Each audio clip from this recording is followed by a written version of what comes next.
মাত্র দুটি ওয়াটার বটলের সাহায্যে আজ বানিয়ে নিলাম কিউট একটি পেনদানি। কিভাবে কি বানালাম চলো সেই প্রসিডিওর তোমাদের সাথে শেয়ার করি। তার আগে বলে দিই, এখানে আমি নিয়েছিলাম দুটো স্প্রাইটের বটল এবং একটি কার্ডবোর্ড এবং দুটো কালারের চার্ট পেপার। তোমরা চাইলে এখানে নিজেদের ইচ্ছে মতো কালার পেপার নিয়ে নিতে পারো, ঠিক আছে।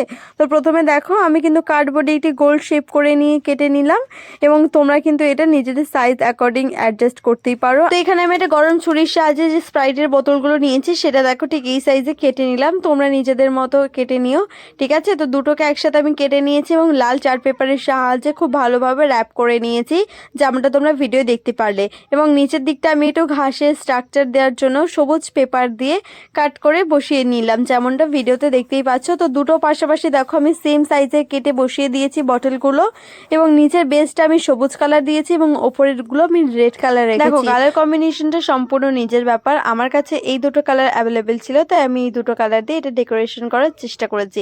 তোমাদের কাছে যে কালারটা অ্যাভেলেবেল থাকবে তোমরা সেটা থেকে এটা সুন্দরভাবে সাজিয়ে নিতে পারো।